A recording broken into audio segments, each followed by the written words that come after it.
You're tuned in to Girls Stop Playing, and I'm your favorite homegirl, Coriel, here to encourage you to stop playing with your potential and start working for what you want in life and in love.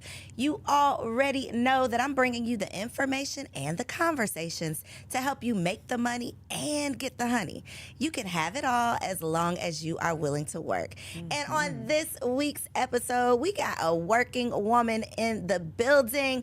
My girl needs no introduction. We got the beautiful, badass, bossed up Yandy in the building. Hey, y'all. Hey, girl, hey. Hey, girl, hey. Y'all better stop playing. Listen, we were finally able to get you in the studio. I'm so happy excited to to be have here. you here. So, Yandy, you don't know this, but I used to write for your magazine back in the day, Everything Girls Love. Yes.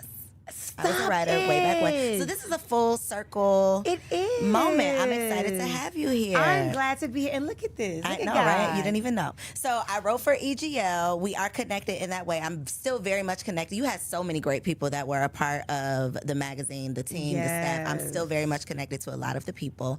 So thank you for that opportunity because a lot of thank connections you. has come from that. Yes, even EGL was such an amazing start to kind of my foot in media. I had no Yeah. idea what I wanted to do with it, but I knew that I had something I wanted to say, and I also wanted to create a community of some women that had things to say. So I'm so happy to hear you were a part of it. Yes, I so loved dope. that. I love the mission, the platform. You recently had an event because you have relocated to Atlanta. So let's start there. When did you get to Atlanta? We came to Atlanta in 2020. Like, pandemic hit in March. June, my husband was like, we out. And the crazy thing is I came kicking and screaming. You didn't want to come. I didn't want to come. So New York, were you in New York still? Yes. New York to me is like you love it or you hate it. It's either I don't ever want to go there or I don't ever want to leave. Yes. What did you not? I feel, and I'm on the hated side. I feel like it's so hard. Really? It's such a hard life, in my opinion. I've never lived there, but when I go, You never lived no, there. y'all That's got why. the bodega thing, the walk into the train, the riding of the train. So that's the easy thing for me. I would love to be able to come out my house, walk down a couple feet, and be at the bodega. Girl, it's not a I couple have to feet. get It'd be in a blocks and car. blocks. No, for me, Oh, because for I you. grew up in Okay, Harlem. okay. Literally, I walked out my building. Probably 15 steps was the supermarket. One step above next to that was the bodega. Then we had the Kennedy Fried Chicken. If I want to go to my girlfriend's house, I can walk a couple blocks. So I love just the convenience of being able to touch everything and everyone without having to drive. It's so funny. Perception is everything, right? Because your perception of your experience, you're the one that lived this experience, right? Your perception is so easy. My perception of someone who grew up in cities that didn't rely on public transportation, that you couldn't necessarily just get out and walk, it's like, oh my God, that seems so hard. I could just go get in my car. I can just drive down the street. So I think it's so cool to hear like the different Girl, 30 perceptions. pounds later, I wish I walked more. That part. And the crazy thing is when I went back to New York, I was like, babe, let's just take the train.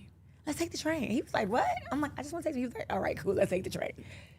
We missed the train. Yeah, We missed that's the the life train. that you know. So do you go back often?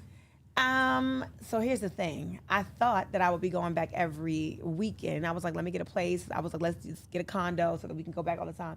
How about now I kick and scream not to have to go back. I only go back to New York if I'm paid to go there.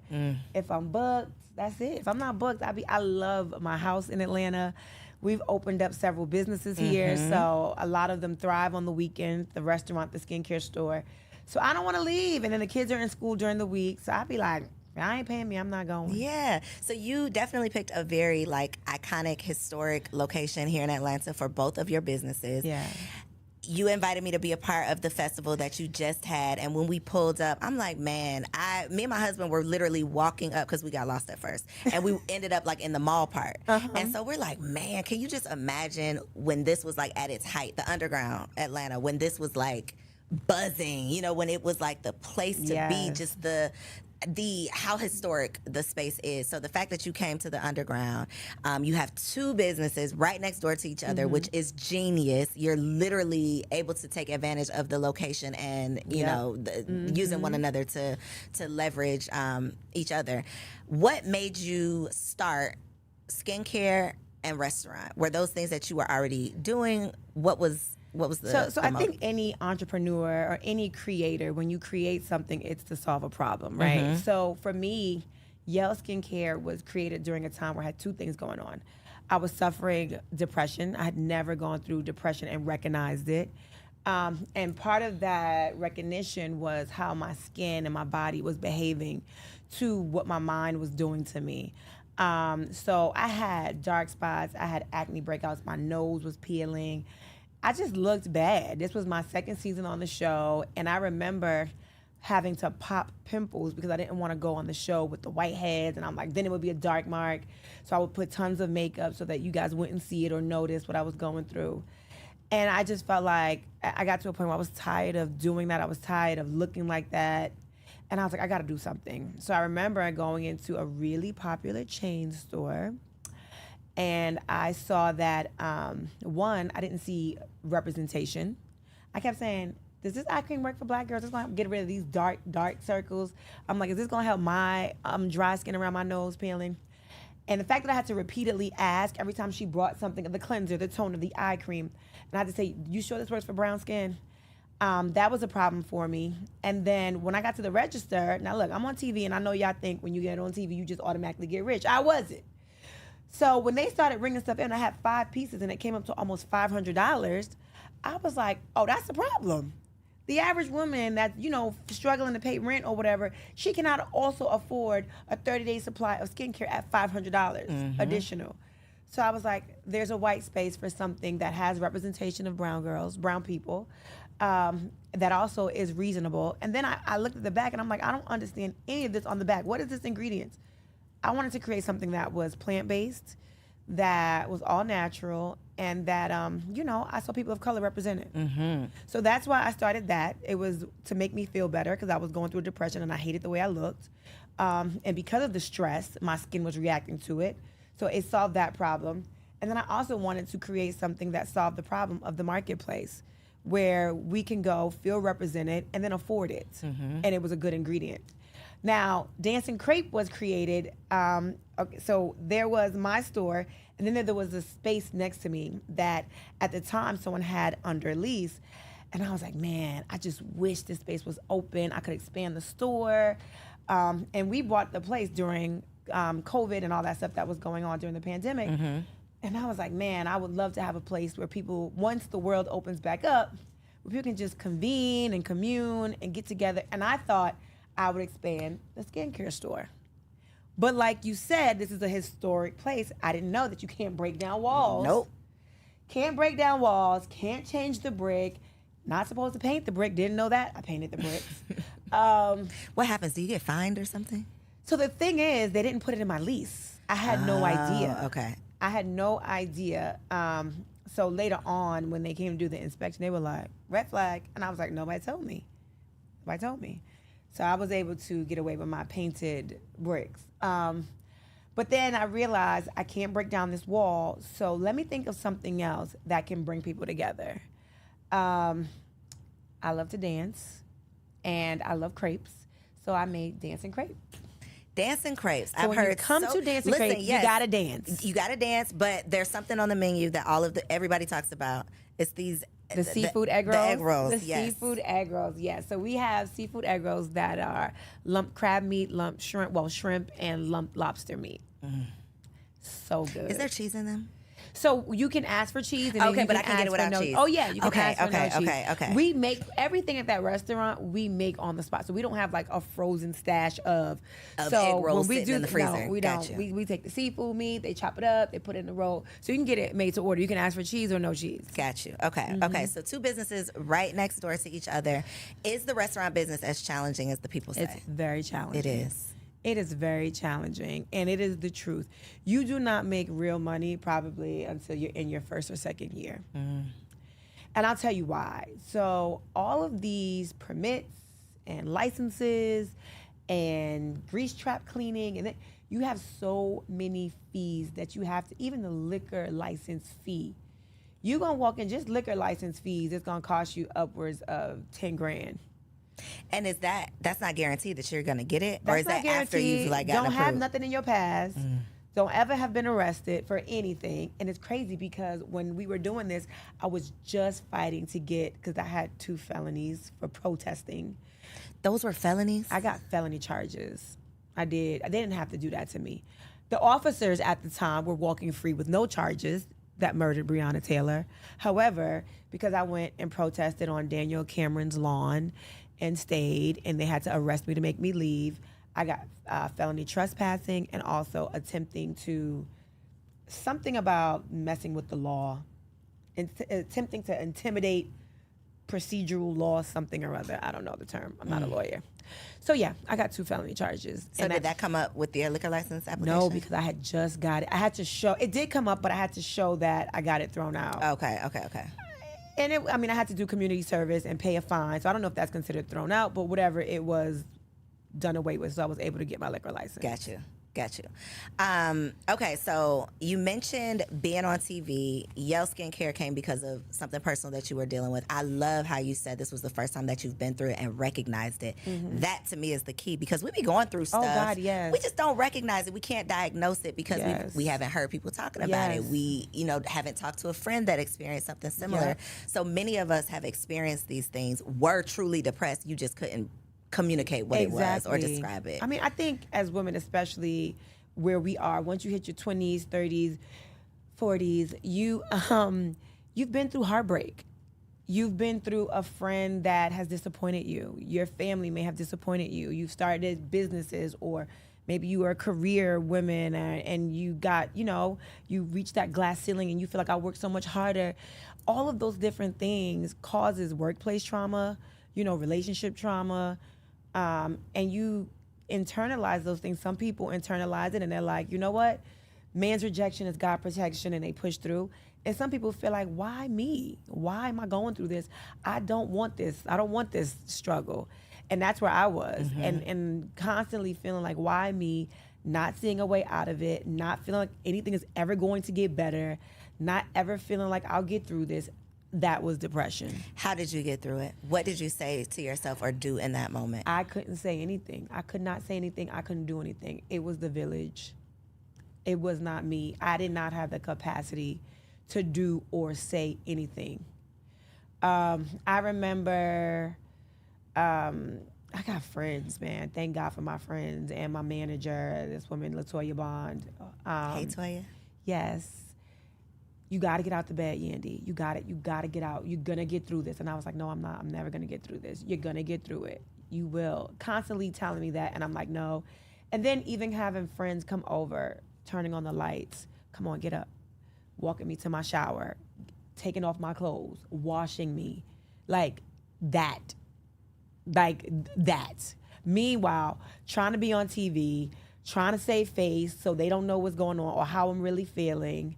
And not even really being able to turn on the lights. And then on top of that, I had a newborn and I was breastfeeding. And when your body is not functioning right because your mind's not functioning right, you can't create milk.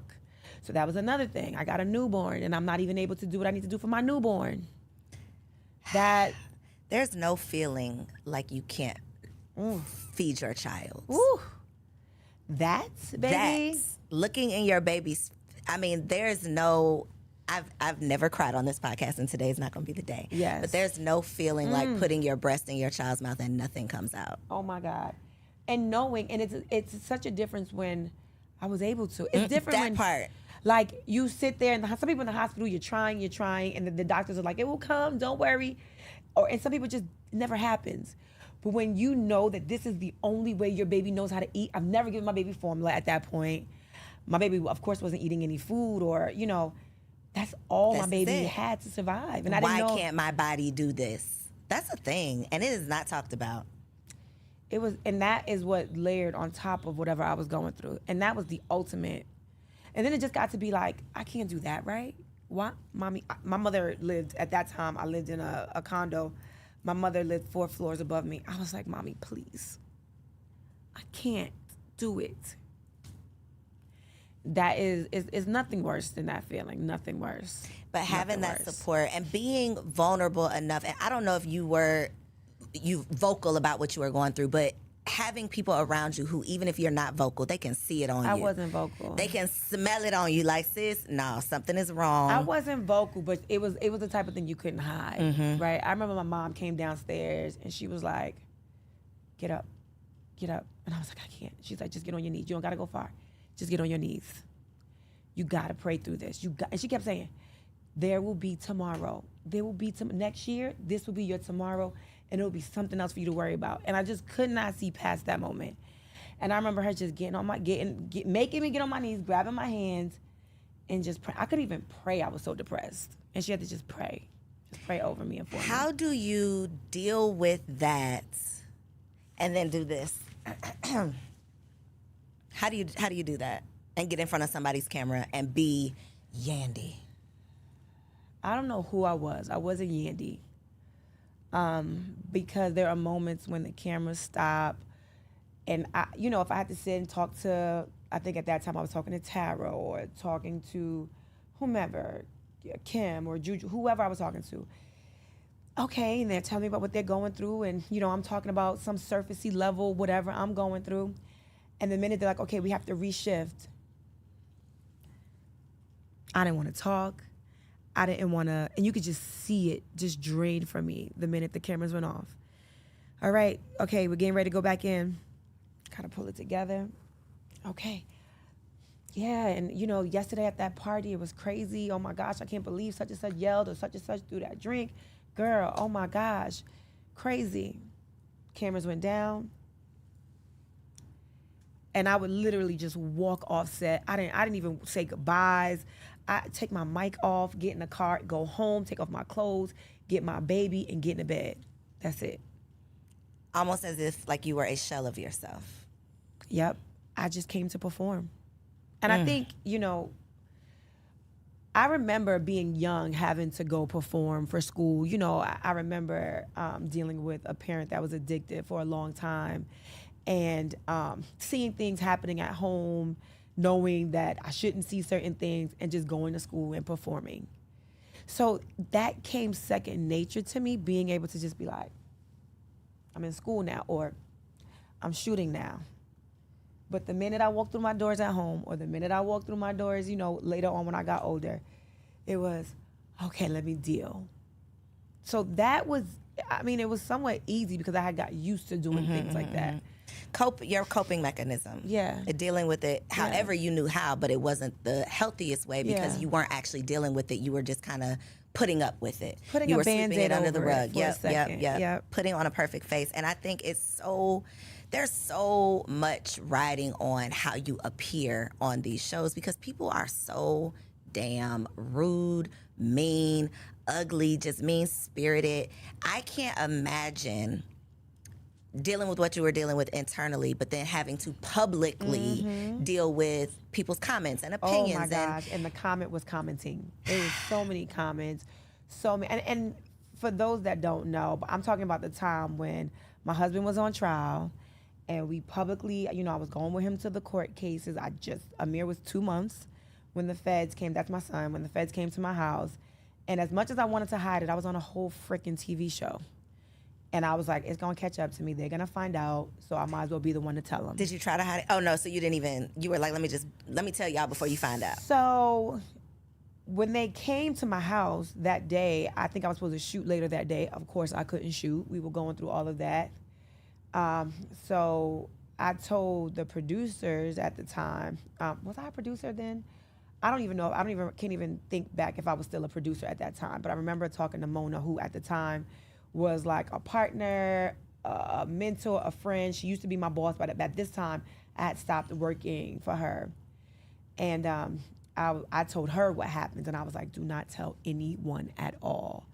And she was like, okay, are we covering this on the show? I was like, no, we cannot cover this on the show. Did you feel some type of way if she asked you that? I didn't feel a type of way because that's my life. It was That's my what it life was. that was happening in the moment. And you sign up for these shows to show your real life. So I was just like, let me process, let me process all that's happening. This is my best friend, my man, the father of my new baby, dealing with this. And then I also knew that at that time I had EGL, which is Everything Girls Love. We were heavy in the mentoring young girl space.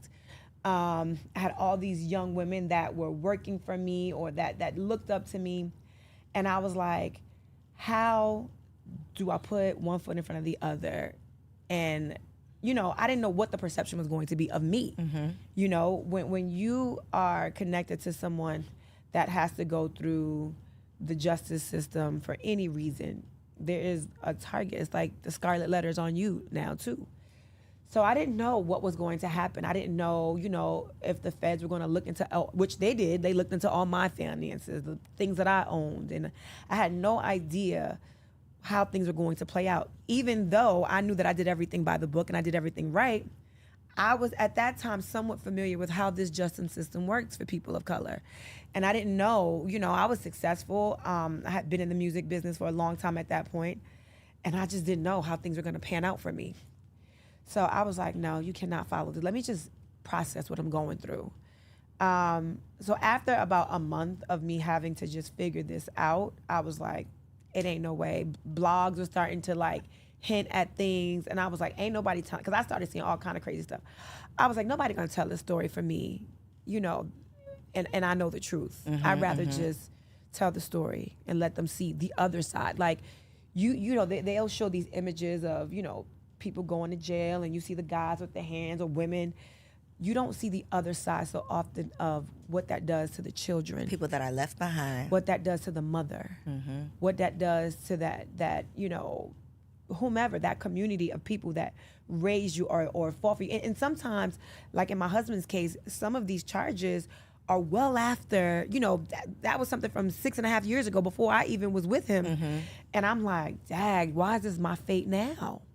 We've built a life together. We built a family. I don't got nothing to do with that. Right. This is affecting my life.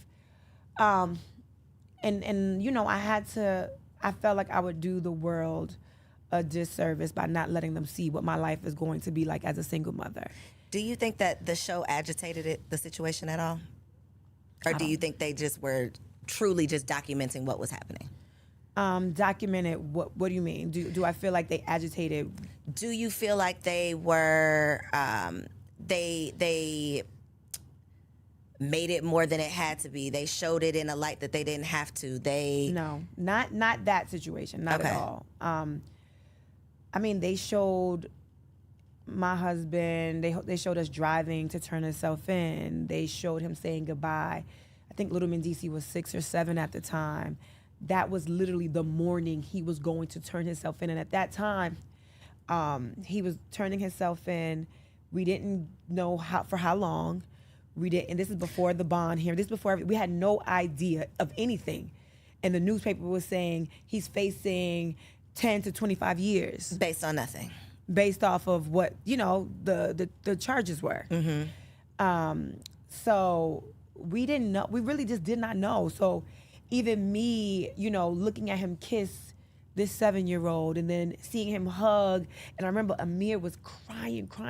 He was only, at this time, by the time my husband turned himself in, I think Amir might have been 4 months. I think it took 2 months before he actually turned himself in. Kissing Amir goodbye.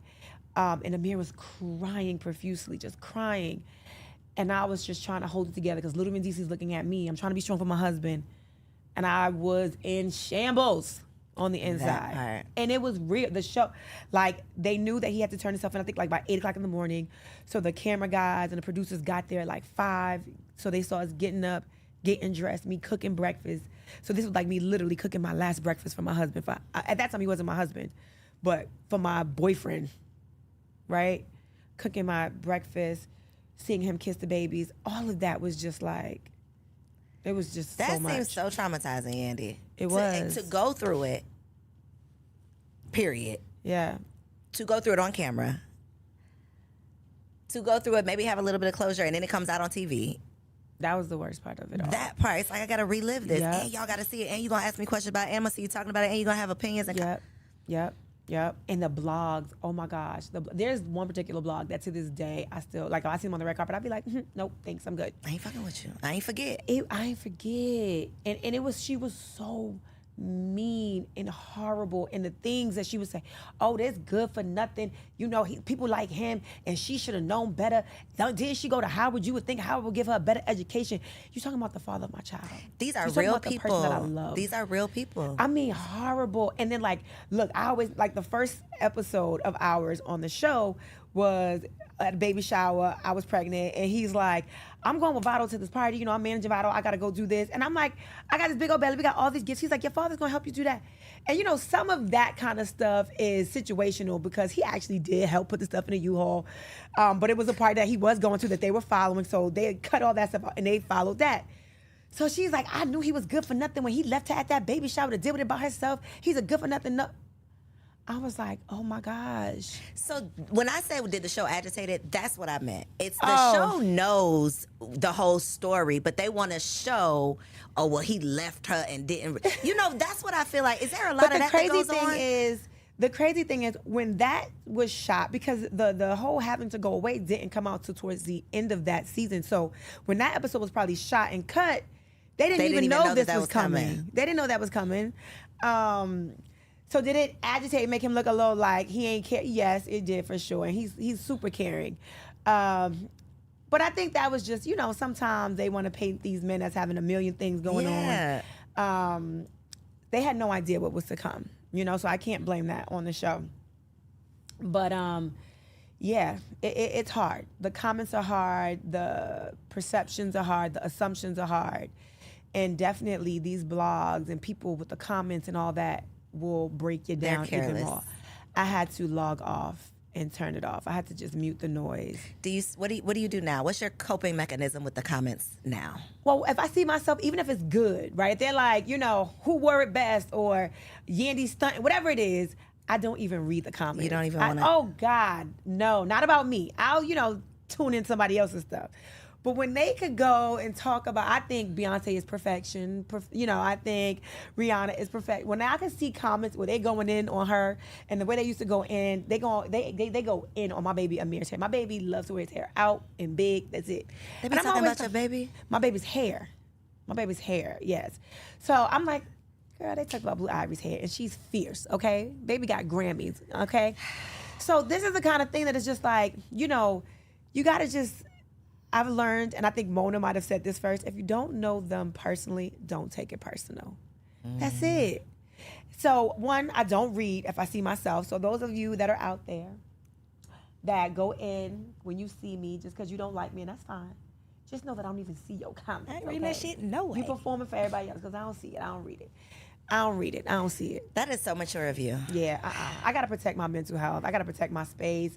I don't want to be thinking I'm ugly. She got a big nose. Her feet look ugly. And then, girl, tap on that profile because what? Man, where you get your contacts from? I mean, how long you never going to switch the color of those contacts? Zach, those contacts are so played out. This is what I hear.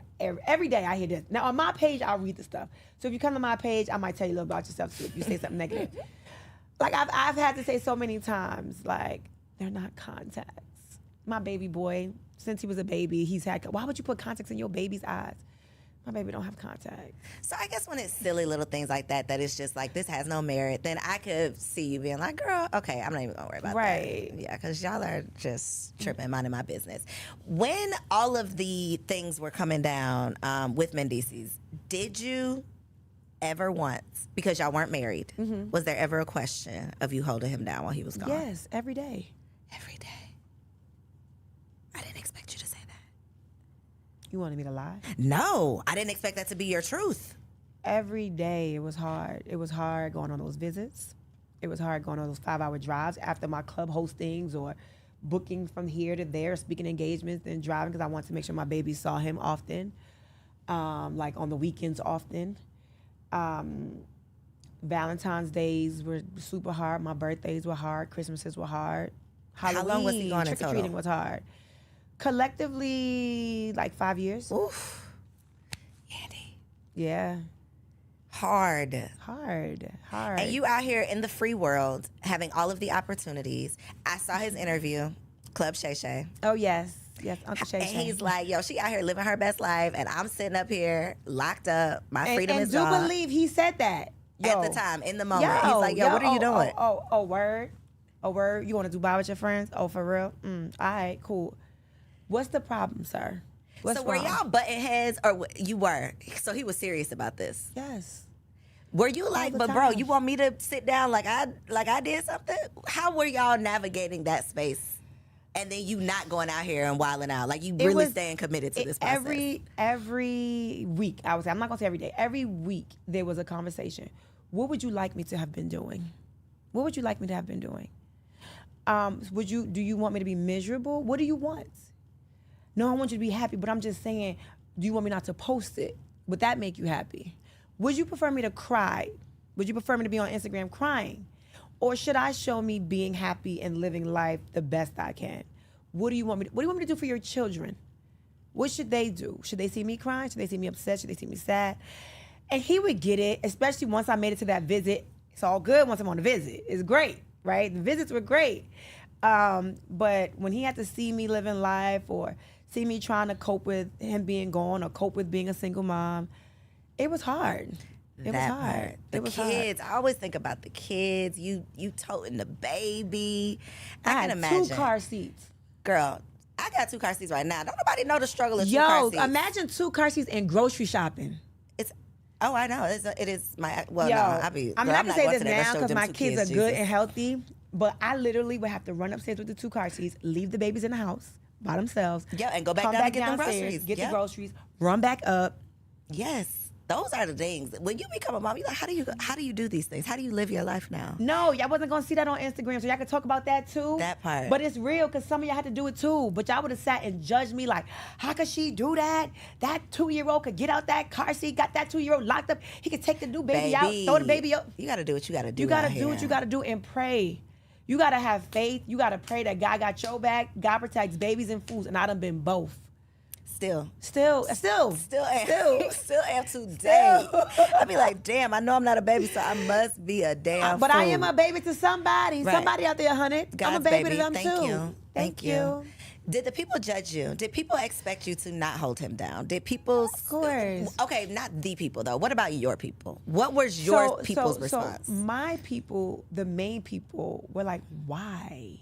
They didn't Why get would it. you hold him Why- down? Or why? Why would you put yourself? Why would you sign up for this? Why would you continue? Why are you putting yourself through this? Why are you driving up there? Why are you dealing with those phone calls? Why? Why are you doing this? And my only answer was, I love him. It's the right thing to do. I didn't have like, the Bible said that wasn't my thing. I loved him, and I knew it was the right thing to do. Did love have a limit? If they would have said 15 and not 5, what was your limit? When I thought it was 1, it was too much. When I thought it was 5, I thought it was too much. When I thought it was 3, they gave him 8. And he did 5 of the 8. All of that was too much. It was too much. I ain't gonna sit here and say it wasn't too much. I look back and I think it was, I also, just like college for me, like, once I commit to something, and I say I'm going to do it, I felt like I wanted to do it. And then I also felt like this is a drop in the bucket. Like I committed a life to this man. This is a drop in the bucket of the life we have together. God willing, we live to our old age. This is a drop in the bucket. And I would have to tell myself all the time, this moment in time will not be my forever. And Lord knows I would have shot myself in the foot had I seen that man walk up, that fine ass man that I loved, walk out of them doors and go to somebody else, knowing I wanted him. I would have been mad at myself. Did y'all have conjugal visits? Nope. He was in the feds. What the Yandy, I got so many other questions. I'm gonna have to ask you later because what? Wait, 5 years? You find other ways to be intimate through phone. You just find other ways on visits. We could talk about that off camera. Okay, yeah, we'll talk about off camera. You find other ways. Okay, so there's other things that the people are doing. I was wondering because that seems pretty tough. And people are just, I consider myself to be a pretty private person, and I can just imagine, like, we judge ourselves. Yeah. Our people around us judge us, but to be judged publicly on a platform, on television, I can just imagine what it does, to your self-esteem. Yep. What would you say is the hardest part of living this life? Is it doing it under a microscope? I would say having to perform, although I told you before it came easy to put on a face when I was going through things, but my natural, I don't like to do my hair. I never do my nails. I rarely get my feet done. Thank God I have the man that I have, because he is like, baby, I love you natural. You ain't got to do none of that. Just make sure you shower every day, twice a day. I'm good. But he doesn't, makeup is not his thing. He loves my hair when it's in an afro. He don't care about my feet being, polished and all that stuff. Thank God, because that is the real me. If I could wear a t-shirt and sweatpants every day, I would.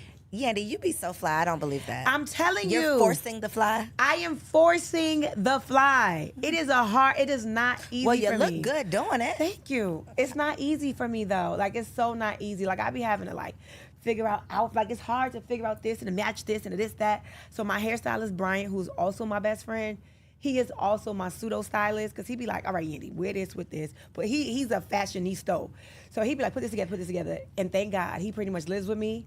So he just pulled the outfit out for me. That's what you're wearing today. I'd be like, come thanks. on, blessing. That's a blessing right there. He'll be like, do you have to do all of that for yourself for the show, or does the show do that for you? No. You're doing all of that on You're doing all that. All that. They'll send a makeup artist to you. That's it. They're not doing your hair. They ain't getting you no clothes, no wardrobe. None of that. None of it. And then I work for real, right? So I be at my store working.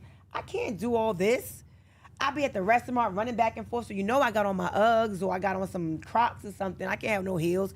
Serving tables, walking back and forth. Sometimes I'm flipping chicken in the kitchen, making crepes.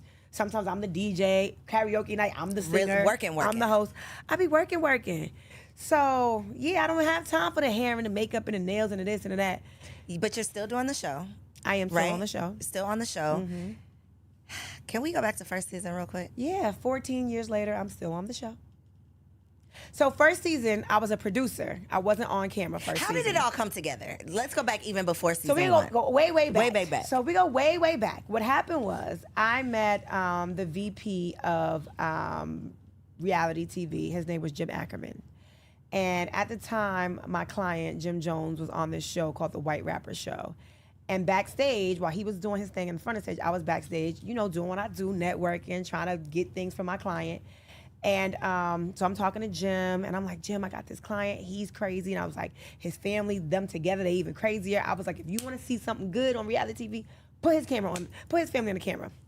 So he's like, okay, get me some footage, make me a sizzle reel. Had no idea what any of that was. So I went. It was one weekend. We were going away, and then I had Mama Jones and Christy get on camera, and I had my friend Yolanda Gerald, who I love to death, put together this footage for me. She was, at the time, VP of video at Atlantic Records. I had an office at Atlantic Records. And she put together this sizzle reel that was awesome. It was awesome. And we named it Keeping Up with the Joneses. And I was like, this is fly. I love it. We are going to get this show. Took that up, got the deal. I got a development deal for Keeping Up with the Joneses. So it was great. We're shooting the show. Everything is going. They seeing how crazy my client is and all the crazy stuff he's into. Us running out of clubs, us doing all kind of crazy stuff. It was great. And then life started lifing. We had an artist that we loved dearly. His name was Stack Bundles. He got murdered. Then another one of Jim's artists, Max B, got sentenced to some crazy amount of time, like 60 to 70 years or something. And reality TV, of course, they want to capture that. So they're like, okay, we're going to capture you going to Stack Bundles' funeral. We're going to capture you, following Max B, going to his first court date. And Jim was like, no, this was real heavy emotional stuff for him. And for me, as the producer, and I'm like, Jim, this is what they need. Like, we're shooting this show. So we were constantly like this. And he's like, you need to get these cameras out my face. And I'm like, this is what we signed up for. To the point where he started literally pushing the cameras out his face. And they were like, okay, maybe we do not need to shoot Jim anymore. It was too intrusive for him, he felt. So then I remember one day going, at the time, Mona and I were very close, and I no longer worked for her at that time, but I was like, Mona, I'm gonna lose this deal. And I need help. I don't wanna lose my deal. And I think she was pitching a show about women and hip hop with another network. And we were like, we sat at dinner and we're like, okay, maybe if there's a way that we can combine, the deal that I have, we combine your idea, and I can have Jim and his family kind of be like, not the all family. Maybe we have an ensemble cast. And that was the birth of Love and Hip Hop. That was the birth of it. So first season, I was behind the scenes, working in the story rooms and all that kind of stuff. Then I left to go on tour with Missy. But by the time I came back, we were ending the first season. And, Mona did a great job producing that first season because I was gone for most of it while I was on tour with Missy.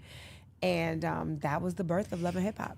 Random question: is Missy the you and Mona connection? Because Mona was Missy's manager, right? Yep. Okay. I was trying to piece it together. I was Mona's intern when I Got got out of you. college. Okay. So I worked with Missy. Out of I Howard. worked with out of Howard. I worked with Missy. I worked with Busta. Worked with 50. Worked with anybody that was on Violators roster. Tweet, Noriega Capone, Prodigy, Mobb Deep. Girl, so started as an intern. Yeah. Wow. Sure did. And now you're here now. Started from the bottom. Now. Started what from the was bottom, the now What we was the here. goal when you got that internship? What did Yandy want to be? I wanted to go to law school to be an entertainment lawyer. Shut your mouth. Promise and here you. you are. So this was not even a part of the plan. And Mona will tell you, I had got asked, I applied for law school, I took my LSATs, did well, got accepted. And then Mona was like, okay, I have this tour. It was the Ladies First Verizon tour. Now, well, you probably don't know because you're young, but that tour Am I young? Thank you. was Missy, Beyonce, Girl, Tamia. who am I not gonna know? Name somebody No, I'm I'm not just gonna saying know. you might not know that tour. Oh, okay. The tour. Okay. It was a. It I was was like, a I know huge, all of these people. It was a huge tour Okay. for women. I don't I even know don't that remember. there's You're been right. another tour Okay. like that. But it was Missy, Beyonce, Tamia, Alicia Keys. I want to say Little Mo did some dates as well, but it was a huge tour. It was amazing. And she's like, you can go on this tour with me and help me out, or you can, because I was going to quit and go to law school and intern like on my free days. And I was like, baby, I'm going on tour. Opportunity of a lifetime. My mother was like, what? What do you mean? And I was like, I think I said, instead of going to law school or grad school, I think this is my grad school over here. And I wasn't even really getting paid. I was getting paid $100 a week. Shut up. $100 a week, okay? $100 a week, and I was touring the world. I was getting $100 a week. I think by the time I went on tour, I got per diem and then maybe $200 a week. But so those of you out there that want to know, do we grind? I was grinding. I ain't get here easy. So what was your first paid? Because that was like play. Where did it go from intern? From intern, I became like a junior. I became Mona's assistant. Okay. And I got a paycheck as her assistant. And then when I went on tour, that next time I went on tour, I was getting a percentage of the percentage. Got you. But that was good for me. Got you. I was a cut happy. of the cut of the cut. Okay. A cut of the cut of the cut. So this Yandy, naming lights, was not part of the vision. Was wife and mother always a part of the vision? Wife, yes.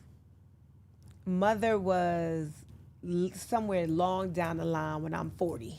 Got you. So that I was was like not in a rush to be- one day, but not a today. A one day, but not a today. Not even a wife. One day, not today. Because I was so excited. By the time I started getting my own management clients, like my first client was Jim Jones, right? And then I started doing so many other artists. And I was like, I was on tour with him sometimes 3 months, 2 months, 6 months. My life was not my life. So waking up, trying to make sure he's good, making sure the businesses were good. Then I was working at Atlantic Records. I had no time to think about being a real girlfriend. So I had a boyfriend, I had Mendecees, I had just several. A little different- roster. I had, You had the I had a couple roster. different things happening at that time. But one thing I was not doing was I was not fraternizing with anybody I've ever worked with. When I started first season, people was like, yeah, I know you and Chrissy got it going on because you mess with Jim. When I tell you me and Jim ain't even hug, like, it was so, our relationship was like real bro, like we was bros, right? It was nothing. Like, we didn't even look at each other like that in no possible way to even be like, come here, let me hug you. It was like, So get out of here. I definitely want to ask if y'all really had beef, or was that like a reality beef? Gemini? No, you and Chrissy. So the crazy thing is, the way it started was her saying, let's act like we got beef. Shut up. Yeah, and I was like, absolutely not. Because I always knew that if I acted as if I had beef with you and it got disrespectful, I really couldn't say what I want to say, acting, because Jim would get mad, and then that's my client, that's my bread and butter. So I was like, this acting is going to be one way, because you're going to be able to say what you want to say to me, and then... I'm going to take it. I'm going to have to just take it. I'm going to have to eat that. And that's not my personality. So I'm like, nah, I'm good. And I'm silly, right? So my personality is to be silly. So I think when the opportunity came for like little things, like, here's a mother-in-law book, like get along with your mom. I didn't think that was bad. I'm like, here, I want you and Mama Jones was my girl. So I was like, I want y'all to be good. And then when the song came on that Mama Jones made, I was like, I thought that was funny. I'm thinking she gonna laugh because we was laughing all the time. She did not laugh. She ain't laugh. She ain't find it So that funny. was real beef. Okay. It But became the crazy real beef. thing is that was the same day she said to me, let's act like we got beef. So it kind of, I don't think it would have been beef if I wasn't like, I'm not doing that. I thought it looked like an avenue for her to act like she was mad at something. Because we used to play all the time and snap on each other, be silly with each other, just not on TV. Right. So I was like, girl, my whole attitude was, I was like, girl, you're not really serious. You really mad? You mad? And then when the cameras would go down, I'm like, you acting or you mad? What you doing? And was she mad? It was like, let me just keep this up because I already said I'm not doing it for real. So it was like, let me act like I'm mad. And then it turned into a real thing. Like, Now we really beefing. you mad. Interesting. It got interesting. This is my last reality TV question, because I feel like we always see what we see, but then we always hear like the residual effects of real life that reality TV has. Have you experienced any real life, I guess, challenges as a direct effect of you being on reality TV? Like your real relationships? I would say yes and no. And the reason why I say yes is because I think real relationships, you cannot break those with money. You can't break those with, I made a mistake and I said that. You can't break those with slip-ups. Like, you work through it in real relationships. I'm going to work through, I have friends that I've had since elementary school, the majority. Like, I don't lose friends. In TV, I lost somebody that was dear to me because it was TV time. And I thought it was real, but when you don't perform the same way, like I'm not able to, get you these deals, or I'm not able to get you back on the show because, they're no longer interested, or I'm not able to, like, when I wasn't able to perform in a way that suited our friendship, then I was no longer needed. And my heart was broken. I couldn't believe. So then it was again, well, let me act like I got beef with you. And I'm like, I don't want to do this with you. I love you. I don't want to have beef with you because this beef, you know how they say the thin line between love and hate? That was that for me. Like, I really love you. Like, I love your children. I love your husband. I love you. So if we beef, I'm going to hate you because I love you. So that broke my heart. That broke my heart. And I realized, as I matured, and I'm like, that wasn't a friendship. It was one-sided. It was one-sided. So this whole conversation of adult friendships has just come up. And that what you just said is what I feel like is on the backside of any friend breakup. It's like, well, you start doing the math and you start thinking back, rolling down memory lane, and then you like, wait, I were was doing we this? really friends? I was also doing this. I was also making sure this happened. I was also making sure this didn't happen. And then I look back like, wait a minute. I never got protected in this. No one ever came to my rescue when this was happening. I was never, made sure that the secrets were kept secret. It was like everything was fair game when it came to me for the sake of TV, for the sake of, let me make sure my spot is secure. And when that spot wasn't secure, it was like, now I'm going to come for you because that's going to get my spot back. If I act like I don't like you, now I'm back on TV. Or now so it was like, yo, you really took it that far? And that's when I realized, like, we really not friends. All this time I was loving you. I'm a damn fool. I've had plenty of those moments that I was loving you. You was busy. That. It was that.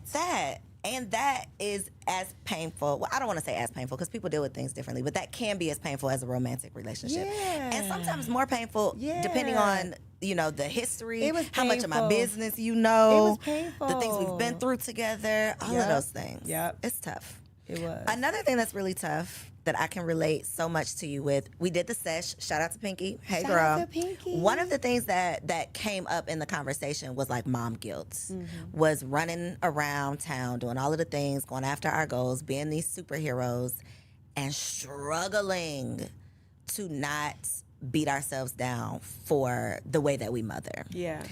How has your experience been managing?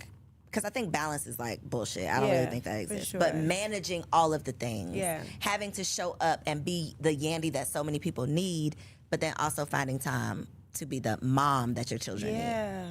I had to just relinquish the thoughts and fight my brain on the whole mommy guilt idea.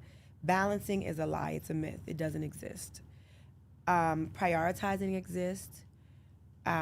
Being deliberate with your time and intentional with your time exists. And that's what I had to do. I had to just really be intentional with the conversations I have with my children. Listen, I gotta go away. But I'm going away to do this, that, and the third, because you wanna go to that camp, right? You wanna make sure you go to acting school, and you wanna be in football, and mommy and daddy have to work if that's what's going to happen. And then if you have questions about mommy's work, you can come with me. You can travel with me, but you're gonna have to sit and be good. I put up a post the other day. I was like, Amir, I'm gonna take you with me to work, because he has so many questions about why I can't do this and why I can't bring him here and why I can't run around with him and his friends, take him to the swimming pool. I said, you're gonna come with me to work so you can see why. I took him to the Yale store. From the Yale store, we went to the restaurant. I had him serving tables with me. From there, I had a speaking engagement, had to get in hair and makeup. I went, shout out to E.T. Thomas. I went to the hip hop preacher. He had me booked, and Amir came with me there. And then from there, we had to go back to the restaurant because it was packed. And he came home like, Mommy, please just leave me alone Whoa for the out. day. Whoa out. Laid on the couch like I can't do anything more. And I said, well, welcome to my life. So you know, when I get home at night and you're like, Mom, can you come play the video game with me? Mom, I need you to, Mom, can you wash my hair? And I'm like, this is why sometimes I'm like, Mom, I mean, I could do one thing. Pick one. I got 40% of me left. You got it. What you want it to be. It's the one thing. Because then you also need dinner.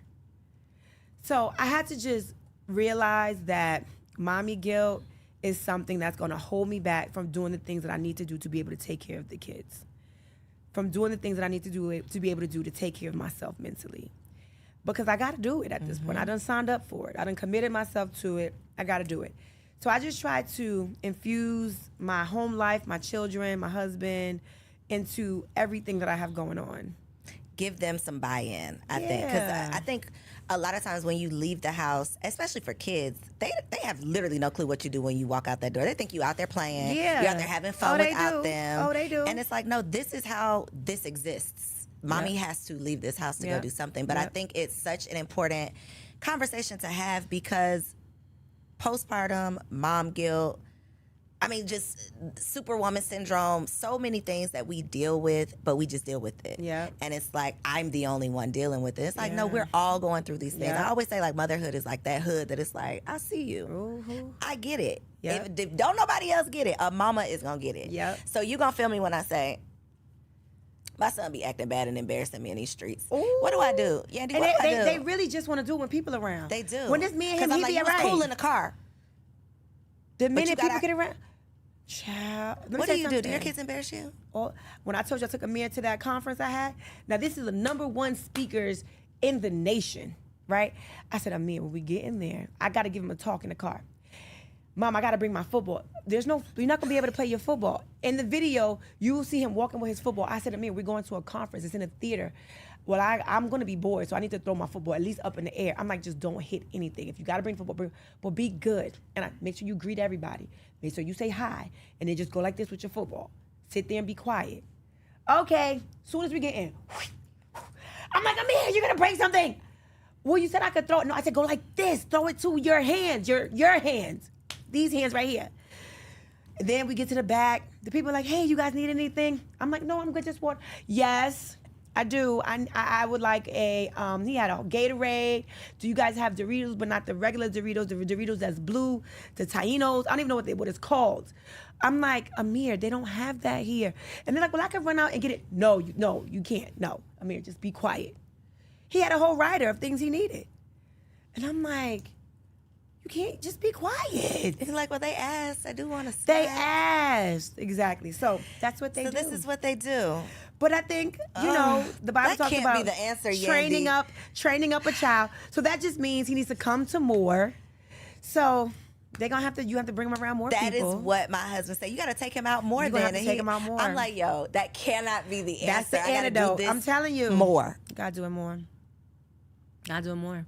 Do you get embarrassed? Yes. Do you feel like, oh my God, these people are gonna see this? You feel that? Yes. Okay, that makes me feel better. Okay, all right. When he threw that ball up, and I was like, if it don't go back to his hand, if it go over there, hit that person in the head, or if it go over there, knock that speaker out, and it was like 600 people in the audience, I was like, why would you decide to be backstage throwing a football in the air? Why? And then I thought, why would you let him bring the football? Why would you do that? Why? Yeah. And then I made him put on a button-down shirt. This was the thing. I made him put on a button-down shirt, and I said, wear these nice new white crispy sneakers with your white button-down shirt. By the time I get there and I got my video ready to go, he has his Crocs back on. I said, what happened? Let's just go in there with the Crocs on. We get in there. When I get off the stage, the shirt, that button-down shirt was off. Got the dingy T-shirt on. The shirt is crumpled up on the side. And then he got his football. So the white shirt got the football stains on it. So Yandy all pulled together, but her son, look at the son. Look at the son. You know they're going to be like, oh, you pulled together. Embarrassing me in You these got streets. your son looking dirty? No, he got himself looking dirty. That part. That's not how he showed That up ain't here. how he came. Yep. So that's just life. Suck it up. Be embarrassed. But wait till you get your girl. She gonna embarrass me more? Why? Because my daughter is 8, but since she was probably about 5, I got that. When they turn around and look at you like this, that's when you like. You don't slap them? No, you don't slap them because they doing what you do. Oh. My daughter, see, my son is not gonna do this. My daughter will come into a room and sit like this. Uncross your legs. What you doing? What you do, mommy? What you do? And then she want to talk like this, and I'm like, why are you talking to me with your hands? What you mean, Mom? Why? What's wrong? Mommy, what happened? And you just see yourself. And I'm like, no, thank you. Wow. I don't clap anymore, Skylar. I did that when I lived in New York. We don't clap in Atlanta. Stop clapping, Skylar. And she'd be like, but Mommy, what are you I'm like, Skylar. Now we did that in New York. That's the New York life, sis. That's the New York life. We don't do that down here in the A. Wow. I even made a mistake and said something from sis. She was like, okay, sis. But around people. She gave me the okay, sis, around people. I was like, I'm your mother. Don't call me sis. But you call me sis. I was like, yep, wait till you get your girl. Thank you. Yep. I'm not looking forward to any of that. That sounds awful. But it is beautiful. It's a beautiful life. It is. It's a beautiful life. Okay, I haven't gotten to that stage yet, but I'm sure it will get there one day. Yes. Pray for me.